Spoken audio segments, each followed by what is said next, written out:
Hello and welcome to the Holistic Psychiatrist Podcast. I'm your host, Dr. Alice Lee, and today we have a wonderful program for you. I invited Russell to join us today, who has worked with me in the past for his diagnosis of ADD. And today's topic, I think, is very important because we're going to be covering a very common diagnosis. A lot of people are put on medications for ADD or ADHD, and at a very early age as well. And so I wanted to interview Russell about this entire topic of attention deficit disorder and what it means to have that diagnosis, to be put on stimulants, and how a holistic treatment might have some advantages over the conventional approach, but also understand how there may be some helpful benefits from the stimulants as well. For those who haven't heard of this podcast before, you'll find my information on my website, holisticspsychiatrist.com. I just want to welcome Russell. Russell, thank you so much for being on my podcast today. Thank you. Thanks for allowing me to come on here and talk. So I'm excited because you reached out to me recently with an email because you've been working on your book. And so it reminded me of the work that we have done in the past. And I was so interested in what you had written. I read your whole book from beginning to end in one evening. So it was a very interesting book. And I hope that eventually everybody else will be able to know about your work.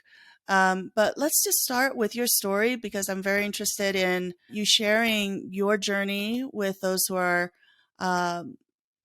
going to benefit from everything that you've experienced. Why don't we start with, your diagnosis and what happened for you as a child? Sure. In seventh grade, I was recommended for a diagnosis at a psychoeducational evaluation office when I was 7 years old. They brought me in to this place to play and to do a lot of tests and examine the way I behaved and the way I reacted to a litany of tests. And then they issued a diagnosis of ADD. And I went to a psychiatrist who promptly provided me with Dexedrine, and I began taking amphetamines. And during that time on amphetamines, in retrospect, I noticed a significant change in the way I behaved. I mean, I was no longer disruptive or enthusiastic or problematic in the classroom. My grades remained about the same. I had good grades prior to diagnosis. I mean, to backtrack a little bit, the problem was from my teacher that I called out without raising my hand. I stood up at my desk a lot. I had side conversations. I'd bring up topics that we weren't covering at the time in class, and I was just a little too enthusiastic. And then, I had a lot of signs of depression on the medication and confusion as a child. And I think this came from also I wasn't able to correlate any of these things to the medication as a child. So I just thought this was getting older and this was my identity. I hadn't grown to a point where I was in my body enough to understand when any substance came in to modify anything that it was happening. So I just kept going. I did resist medication, but I didn't really have a choice for a while. And I just took it until when I was 12 or so, my psychiatrist retired, and I resisted the option of getting another one because I didn't like it. And my mom made an agreement with me where that was fine as long as I was tutored. So I had a tutor who helped me for a while, and I got fine grades, all A's and B's mostly. And then in high school, sophomore year, I kind of had a mentality where I kind of was a little nihilist maybe, or something rebellious or something. I wasn't that enthusiastic about school. So when the bell rang and I went home, I just didn't do homework, really. I was still reading and still intellectually stimulated, but I just, I wasn't motivated. And there was fear about the SAT test, and I sort of lacked direction. And I goofed around a lot, and I did get in trouble, and I was a little bit delinquent and things like that too. But so it was recommended that I got tested again by And so I did, and they came up with the same exact diagnosis, which was what they referred Mhm. to as spots of ADD, which Say that again? spots, SPOTS. They were like, your ADD Oh. is spotty. They said that when you can Mhm. focus on something, you do. Mhm. And so it seemed that it was almost minimal diagnosis. Right. But at the time, were you on medication still? No, so I didn't take medication from the age of like 11 or 12 till 15 or 16. Because Oh, after okay. that second diagnosis in high school, I was put on Adderall. And Okay. and then I started taking Adderall, and yeah, then I was, you know, I started getting good grades again, and I started feeling really good on the medication. I liked it Mhm. this time. I Mhm. was a skateboarder, and I saw Mhm. a better edge when it came to my skateboarding. Mm. So even though that wasn't school, I found it advantageous in a way that I could, like, I really connect with it. And if I thought something, it could do it. It was really this laser focus, and like I felt like my skateboard was a limb of my body, and that Mm. if I could think it, it would happen. I ate less, I slept less. I took the SAT test and did okay, but I still personally like didn't really care about college. I didn't really know what I wanted to be when I grew up, but Mhm. I was taking these meds and I liked them. Mhm. Now you mentioned Russell that you stopped taking the dexedrine back when you were 12, but then you were changed to Adderall, right? Yes. Okay. So yeah, that both are stimulants and both require diagnosis of ADD Hmm. in order for them to be prescribed. So yeah, from age 7 on, they must have given you that diagnosis and continued to provide various kinds of stimulants. Yeah, it was just Dexedrine for that period, and it was Mhm. sort of like Mhm. and I don't think Adderall was even around yet. So it's almost like in Mhm. the years where I didn't take it, Adderall kind of became popular, which is Mhm. they're both amphetamine based from what I've seen. Adderall is just Right. 4 different salts. I took it on and off for several years throughout college. Like, not to tell the whole story, it's long, and Mhm. after college as well, and working and doing different things, and finding that it did give me a lot of energy, a lot of focus, and at times I think it was kind of a slow build to Mhm. kind of small manic behaviors. Mhm. Illusions of grandeur. I started thinking that I was a really special person and I was on a different level than everyone else, and that Mhm. I was on a track that was special, and that other people who didn't like me or something didn't understand me because I was on this wavelength that put me in a different area, and that just this kind of grandiosity that I don't have anymore, but on the I medication see. I really did, and some paranoia, weight loss, and just pushing myself really to an edge, like doing way too much, and Mhm. finding that just tinkering and being compulsive and consuming information, and sort of this over time, I think the medication gave me a worship of logic and reason, where Mhm. any choice or decision to do something or to consume media or something like that was driven by this worship of the mind. And I think that in retrospect, it subdues what would be represented by the heart. That my emotion, Mhm. my intuition was kind of put aside to focus on what makes the most sense. What's the intelligent thing to do? If I can explain this, then it's true. Very much information driven. Interesting. I was talking with another individual who had a very similar history of very long-term stimulant use, and the stimulants, after a while, just couldn't work for him anymore. And he called that kind of inflated self-esteem. He called it fake confidence.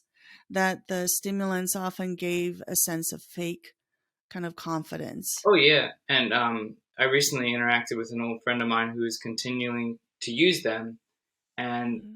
you know, an observation that I just noticed, because there was a lot of like reflection and almost triggering in my behaviors, because I can recognize former behaviors now, is that Mm-hmm. because the medication gives you confidence, which can be a helpful thing for this, that, and the other, but it gives you Mm-hmm. confidence even if you haven't earned it, in a way that it gives you a sense of accomplishment if you haven't done anything.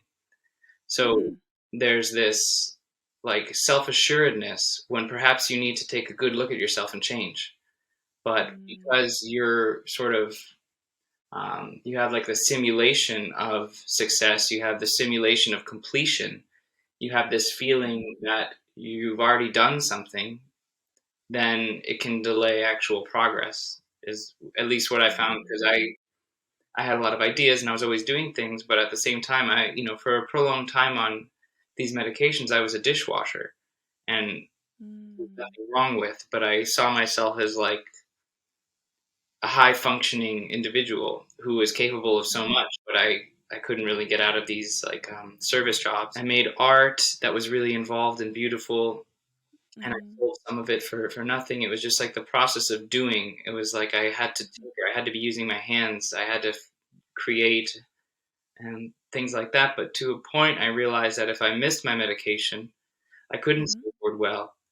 I couldn't create art. I couldn't play the same music. I couldn't do the dishes at this restaurant well without the medication. So I started to develop sort of an identity crisis around this, because I was self-aware enough to say that that's not normal. Um, Mm-hmm. then if I only can make art with a medication, what am I truly capable of alone? And this made me like doubt myself. Did I really do any of that? If I was using what had sometimes seemed like a mental performance enhancing drug, Mm-hmm. even Yeah. though it's diagnosed and supported by my entire support system to continue using these medications. Mm-hmm. um, I started having a crisis about that internally and feeling depressed and unsure of myself. Um, and I mean, on the medication too, I sort of had a hard time dating and connecting with people on another level. Yeah, you mentioned that in your book. I thought that was also very interesting. The two things I really learned a lot more about from your book was it's the effect of being on medication from an early age and how that affects your sense of identity and who you are with or without the medication. And the other thing was how social interactions sometimes were altered by the medication. Yeah, I would sometimes, because I was so like ruled by logic, I'd approach a social situation with kind of a strategy or Mm-hmm. something like that, or Mm-hmm. and I wasn't mean or rude, but I was thinking, how can I benefit from this? Oh, what could I say to maybe make them like me, rather than just being myself, listening and being curious and being present.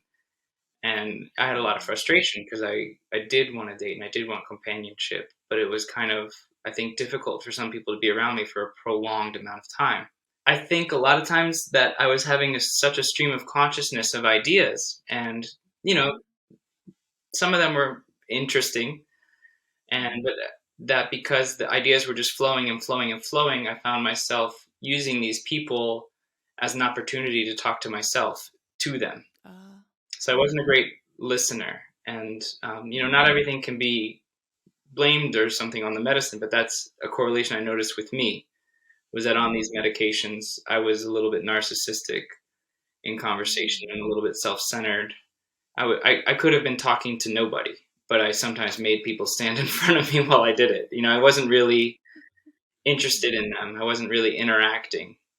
I was leading the conversations too much, or talking about myself like I had all the better things to say. Not a good listener.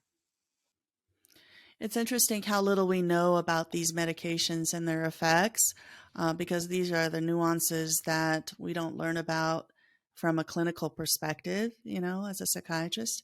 What I know about the stimulants um, is that it stimulates the dopamine system, and the dopamine system is a reward system. It enhances one's mood. It causes more motivation. But it seems from talking with you that it gives me more clarity about the fact that when you only isolate one system without really building kind of a support network around the whole person, that it still creates an imbalance and it doesn't really restore the person to themselves. Yeah. Yeah. And I think that these medications, when administered, it was really centralized on a few errant behaviors I had as a 7-year old, which Mm, I had the late birthday. So I was the youngest student in my classroom. So developmentally, that's a big deal. I didn't have really a place to get self discipline at the time, which I think is mm, a skill to develop. And I think also the longer I took the medication, the more prolonged these lessons became. Not to say that, like that I don't still find myself suffering with the ADD and ADHD like symptoms, but I just choose to use strategies and techniques and self awareness to some extent to just try to get in front of them. And it's not easy, but I do it mm, myself, and that was a big deal. mm, And before I go too deep in that, you did mention that the developmental effect of diagnosis, which was really significant outside of medication, was just as like a bright 7-year old being told I had a learning disability by professionals and my parents and my teacher and them all kind of that was my adult support system. And for them mm, to, they were saying, we're here for you, we want to support you, but you have a learning disorder or mm, disability.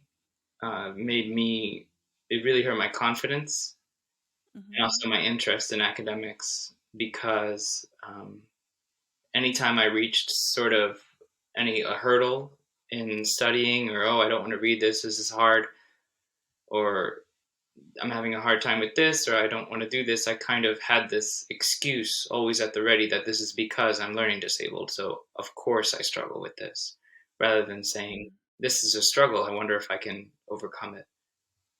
mm, mm, And I'm sure that all looks different now because there's kind of a celebration of having these things, or not stigmatized, but I mm, stigmatized it myself. So I would, mm, and from there was kind of this birth of insecurity for me.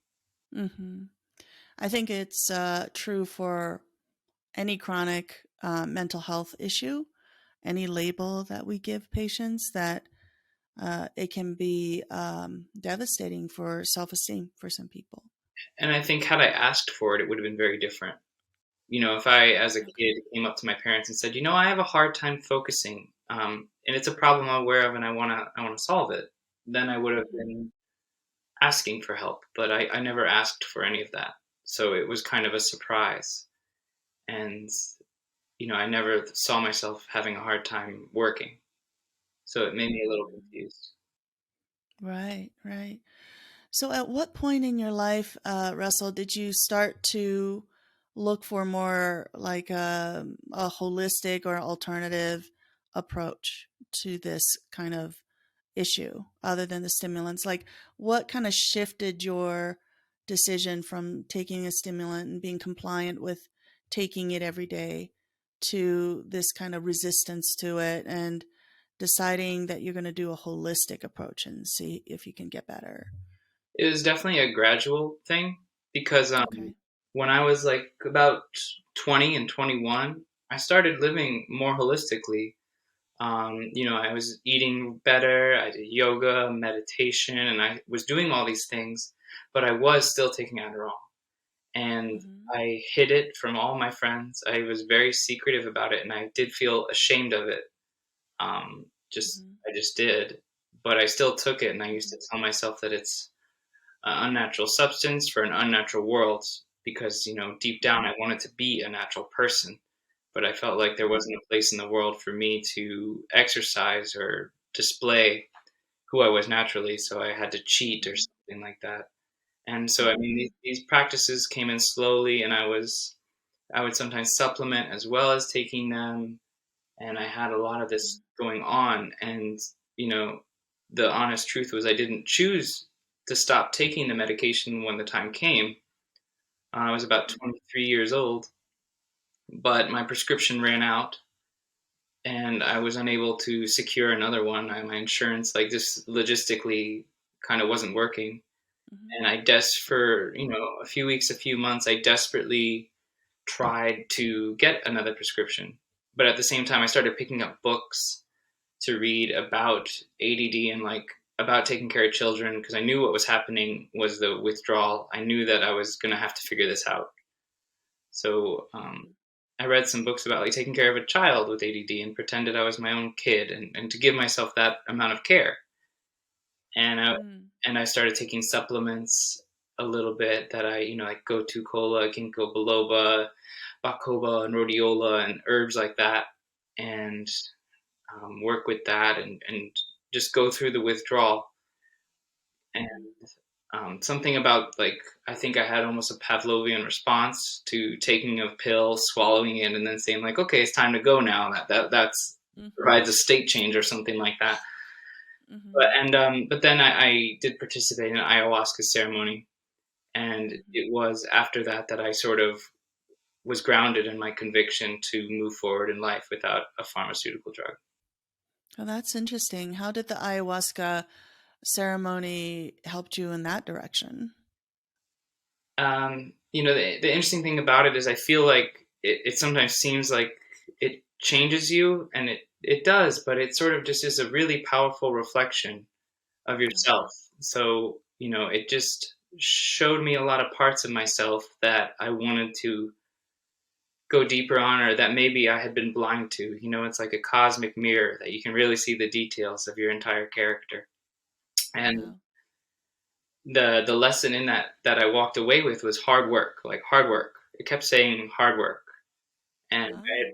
realized to myself that that hard work should be hard, and that all this time that I was taking Adderall and making books or doing whatever I was doing, it's almost like the work was a compulsory thing. Like, it was, they say stimming, like touching and moving, stimulate, Mm-hmm. like that. It was hard not to do things, Wow. bookbinding, like cutting paper, folding paper, stacking it, stitching. Like, it felt, if I didn't have something to do, my fingers would be tapping, my knee would be tapping. I had to do things. So, and then, when I stopped taking Adderall, I just wanted to sleep. I couldn't do anything. I just wanted to eat. I was groggy. I was irritable. It was hard. I had to, like, count down to myself to get out of bed. I was just so the other way because of the opposite reaction. Mm-hmm. And the insight was really powerful to me that, I was a young man, and that I'd been delaying this sort of inevitability of stepping up and working really hard and doing work that didn't feel good, and to learn how to delay gratification, and to learn how to, despite not having any chemical assistance or even feeling the most distracted I could possibly be and the most unpleasant I was, that I chose to build it like a muscle, to learn how to Mm. be bored and to just experience whatever. And that regardless if I was sitting on a train or digging a hole or making a drawing, that, like, at the core of that is the state, and that to not be so, I guess, picky about what I had to be doing to be happy, and to just Mm-hmm. to carry that forward. And is really to choose a hard path, and I definitely did choose the road less traveled, and it was really hard. But Wow, I love that. That's so profound and such an important lesson, not just for you at that moment, but for everyone, right? yeah, and I think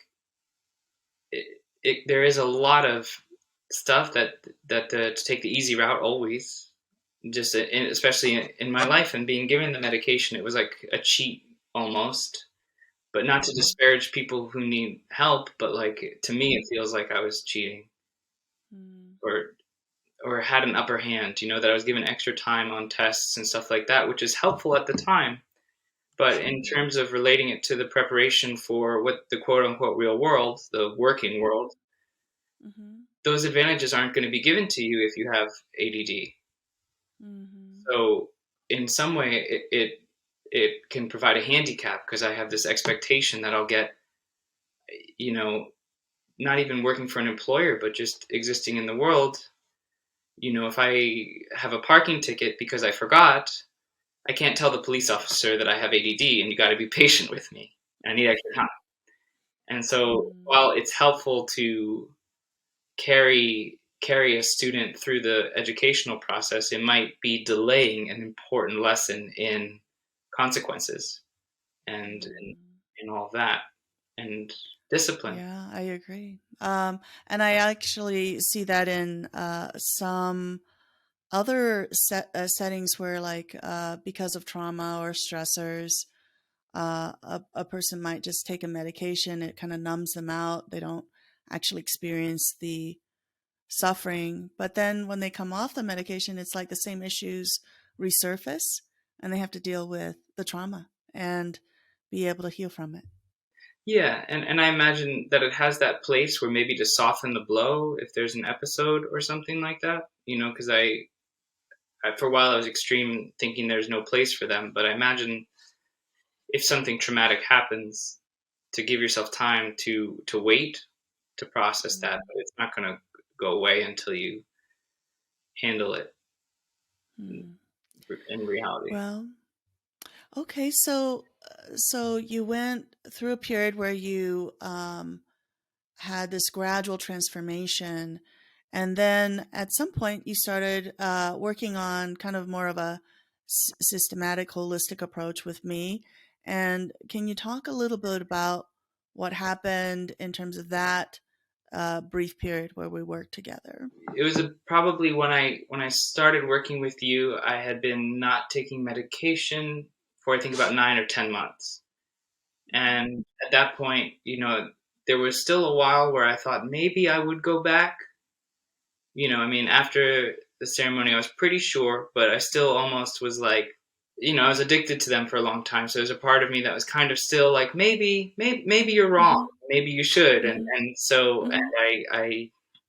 I was still struggling with that, although I wanted to not take them. After that, Yeah, really sure. wanted to grow. And I saw your ad. I don't know how, but Mm-hmm.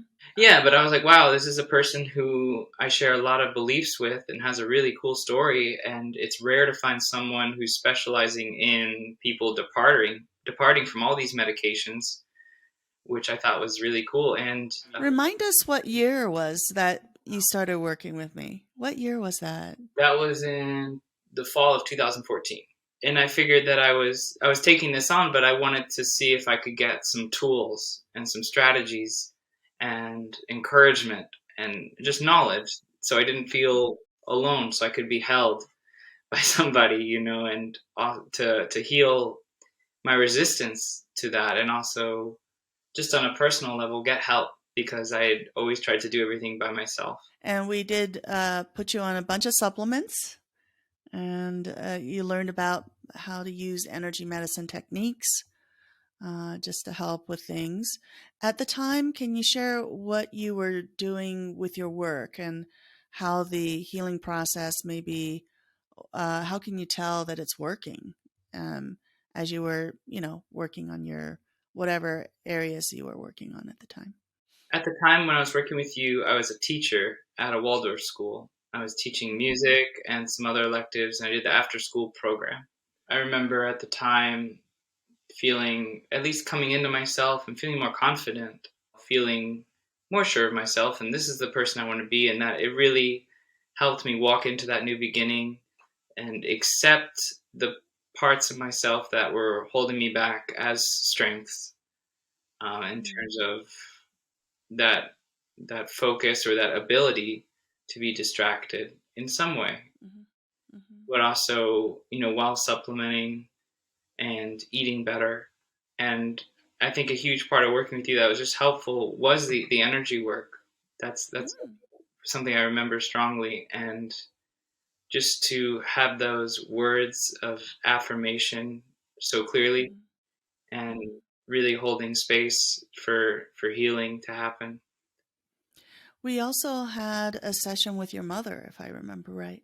And it was very important for you to kind of talk to her about this experience and resolve some of the emotional aspects of your relationship with her, and with the way you were raised.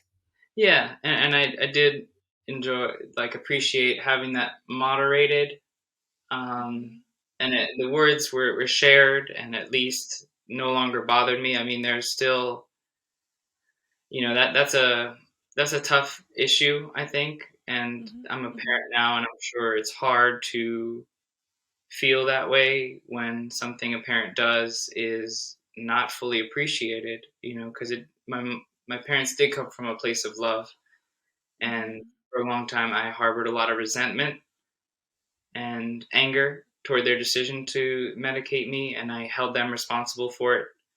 So there was a lot of healing there to just kind of accept that we're all wrapped up in this phenomena, and it's nothing personal. Yeah, I can see both sides of the coin. How you know you felt like you trusted your parents to make the best decision for you, and yet um, you can see how you would have chosen differently had you had more information about alternative ways to address, attention and focus.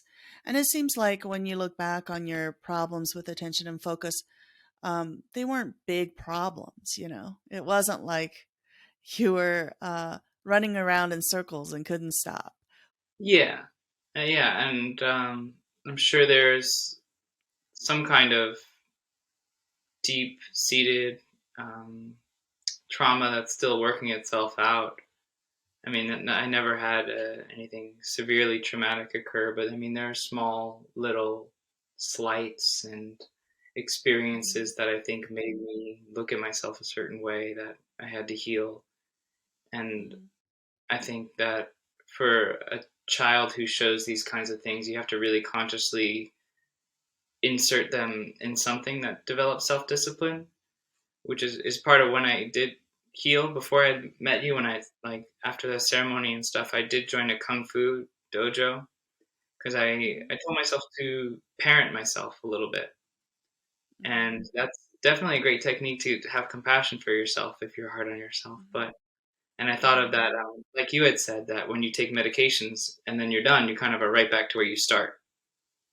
And I was really aware of this, and I said, okay, we have a hyper or maybe impulsive 7-year-old. What should we do with him? So I signed up for martial arts, and that really helped me. Yeah, the discipline is very helpful. Um, so let's move on with parts of your life here. So you started the holistic treatment. You were teaching at Waldorf. Um, where where are you now? Because right now you're doing a different type of work. And how did you end up there?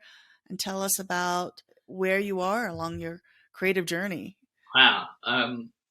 Well, I started writing the book when I quit the medicine, or Okay. when I stopped having it, just to Hmm. have an outlet for what I was going through, Hmm. because it was really hard. And like, writing just is something I've been doing since I was 9. I always had journals.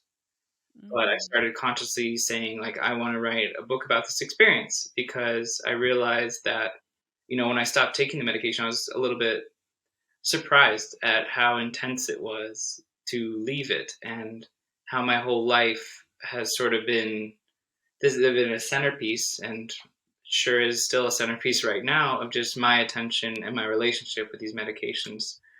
So I Hmm. started just writing, and I didn't take it too. I took it to, the my interest in my book went up and down throughout about the 10 or 12 years I was writing it, um, which I've written it 6 times fully, Wow. because I wanted to to get it as I kept writing it until I felt like it was good and pleasant to Hmm. read, and also, I mean, there was tremendous healing that did occur in the book. I would say that the first draft of the book had a lot of the resentment towards my family, resentment towards the pharmaceutical industries, in psychiatry as an institution, and writing it again and again and softening that perspective was really healing, because I was able to take some responsibility, but also just look at it rather than these people were out to get me or to make money off me, as just we're all humans in this experience, and this is a phenomena that we should look back on. And I thought the book, almost in that way, rather than instruction for us, could just be a reflection uh, Mm. on this choice that we've all agreed on, and just a reflection on my experience of it. That's amazing that you wrote it 6 times. That's so much work. I've been trying to write a book myself, and I know I appreciate how hard it is. But when I was reading your book, I felt like there were so many beautiful passages that I wanted to kind of underline because they were kind of heartfelt and very authentic. They had a certain pure kind of humility to it that I felt was really wise in terms of its essence. And yeah, I felt that it wasn't at all kind of an angry book at all. It was more of a kind of a reflective book that helped me to grow vicariously just from reading it as a psychiatrist. Even though I've worked with many, many people with ADD and ADHD, I felt like reading your book really kind of helped me grow to have an understanding of it in much more depth. Oh, thank you. Yeah, and I Yeah. hope it can have a value as a resource for people in that way Hmm. too, in other clinical settings, and people to, I guess, hear the perspective from patient on how their treatment can be received. Hmm. Tell us also about your current work and what you're doing, because I know that you wrote a little bit about that in your book as well. Yeah, I do woodworking and carpentry. Yeah, tell us about your interest in that. It was kind of, I had done a lot of different odd jobs here and there, and I had an insight that um, that a lot of like what that almost ADD is, and this was that, I have a busy mind, but if the body can work with the mind at the same time, then I really can go for it, and I think I thrive in that environment. And that all the work Hmm. that's solely intellectual, where the body's at rest and the mind is busy, I think I get antsy. And I think that was a Hmm. problem the whole time. And Hmm. having a job, it's really mentally stimulating. And I mean, there's a lot of Hmm. problem solving involved and a lot of this and that, but it's also physical. Like the object that I'm thinking about is real, and it's a space. Hmm. And for me, I really like the binary outcome. Hmm. As a teacher, you show up every day and you encourage the kids and you inspire and you chat, and my students were happy and they were learning, but to get the feedback of something wasn't here and now it's here and now I'm done with it was really Hmm. satisfying to me. And yeah, and I went into business for myself, and it's been hugely challenging. I mean, that's all I'll say. And I learned a lot, and Hmm. my inability to pay attention still comes up in certain Hmm. ways when it comes to the administrative tasks and Hmm. keeping up with the paperwork and doing estimates. I still do. I wouldn't say that like I'm I've perfectly like washed away any ADD and that I'm highly cognitively just the best or anything like that. I think that Hmm. that ADD is just part of who I am. That there's a name for, and Hmm. the more I grow all the time, I'm always growing.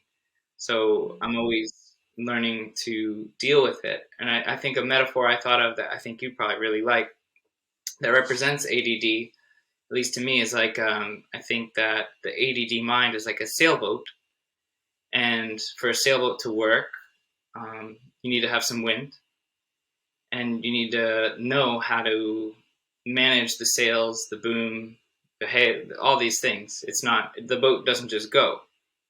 You have to have knowledge of how to make it work with the environment. And Hmm. for one reason or the other, some days aren't as good as the others. And I think when I took Adderall, I look at that like putting a motor on the boat. You push a button and it goes. No problem. No matter what's going on, it goes. And Hmm. I had that motor on my metaphorical boat for on and off of 16 years. And like Hmm. in that time, looking at it, some of my ropes are rotted and dry rot and cracked and tangled and things like that. But the boat was moving, but I wasn't learning how to really use it. It was almost like a prosthetic mind was controlling me, or a portion of the mind that regulated productivity was Mm-hmm. hyperactivated. And then, when the motor dies, when I didn't have the medication, it was like I was left with this boat of tangled ropes and like holes in the sails and things like that. And slowly I had to learn to use a sailboat and how to understand the wind and be able to navigate my unique brain or boat in whatever the weather has. And some days are better and some days are not so good. Mm-hmm. That's a beautiful analogy. I really love that.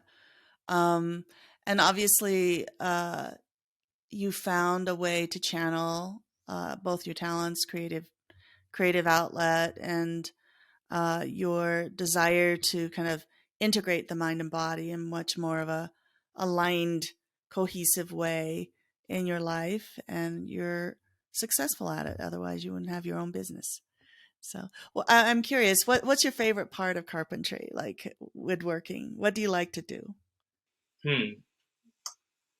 There's a lot of parts of it I do really Mhm. like.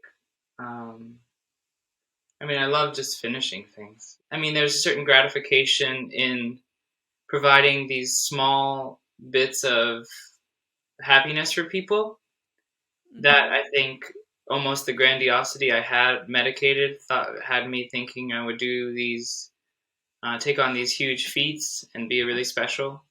But um, it's humbling to just like make someone's bathroom a little better, and Mhm. and doing Mhm. that. But I like the whole process of that, and I like that there are rules Mhm. with that you can be creative within. When it Mhm. comes to doing like a renovation, Mhm. everything has to be square, plumb, and neat and smooth and finished, and you can choose where to express yourself within choices in there. But it's also there's just kind of one way to do most of those things, I and see. I think it's nice. But I also like getting creative and coming up with designs when it comes to furniture and cabinetry and things like that. Mhm. And I think actually what I really like too is the creative problem solving. Oh, okay. So figuring out unique ways to solve a problem when something presents itself and it's not going to work, and you Mhm. have to come up with something unique to fix it. That is challenging. I was just thinking that when I moved from Maryland to Utah, my gift to myself was a living edge table, Yeah, and there was a man who did that here in Utah, and it was a beautiful. You just take a rough slab of wood, I just and finished then he had one. to. Really, yeah. While I'm thinking of it, tell us where you're located, where people can find you on your website. Mm-hmm. There is an Instagram for my woodwork. They can find it's Den, like where Mm-hmm. bears and beavers live. Dot woodwork. Den.woodwork, Instagram. Okay, that's And great. one for my book Um, is R.L. Kramer. R period L period Kramer. Kramer. Excellent. All right, I have one last question, and we're going to finish up our podcast. And that is, what advice would you give to those who are diagnosed with ADD and ADHD that are currently taking stimulants? Um, I mean, I think the basic thing I would say, because of course I'm not an expert in anything like that, but I would just be curious to these people what their exit plan is, and if they have an Oh. exit plan, Mhm. because I don't think it's particularly sustainable to take them forever. Um, and you have this. There's a word for it. Someone shared with me the other day that I don't remember. Where like the state you study in, it has to be the state you take the test on. Do you know what I'm Mm. talking about? So, we skipped over a lot, but I went to film school on Adderall, and I thrived. And I didn't really have the same passion for filmmaking off of Adderall, so I didn't really do it. So be cognizant of that, and that when you stop the medication, you may find yourself having to create a completely new life. And So true. yeah, and that can be uh, really, really traumatic. And, I had to kind of grieve for that part of myself when leaving the medication. And when I think about it, it was like the hardest thing I've ever done, probably so far. Right. So I understand why people don't choose to do it. And I didn't choose to do it. So when people reach out to me in real life or on the internet and they want to and find it really admirable that they are making that conscious choice rather than dealing with the conditions of administrative fallout that I had and turned it around. But Yeah. because I didn't have an exit plan and I never thought about that. I just said, well, I'm just going to keep doing it for now or something. And I didn't really know when I would stop. And, um, and I think it was really hard too, because the medication itself had an influence on my like self-talk and the way I saw myself. And I almost feel sometimes that the medication itself is something that wants you to keep hosting it, and it's going to encourage that it keeps coming. And it's really hard to separate like that voice from a higher voice or a true voice that might say that it's not a good idea. And it's really scary because you're going into a place where you don't know what to expect. And that's scary. It's a deep, dark Yeah. forest of yourself. Right. It takes a lot of courage to shift to that degree where you have to kind of create an identity, but you don't even know what that identity is right in the middle of your life, when most people have already gone through that journey and they don't have to try again. So I think that's a really beautiful comment to end on. Um, for those people who want to hear a little bit more, I guess, on my hypothesis and clinical thoughts about ADD, I did create a podcast right before yours, and it's already published on my holistic psychiatrist podcast that focus mostly on the clinical aspects of ADD, ADHD. But today, I just want to focus on your journey and what you've learned through that so that other people can grow from your story as well. So I want to thank you for your time and your generosity in sharing all this information. And I would love to have you come back onto the podcast after the book is uh, published and everything is completed, because I know it's still in the process of, kind of getting the editing done. And I I'm really honored that you asked me to do the forward, and so I'm looking forward to having your book come out and seeing all of it beautifully put together.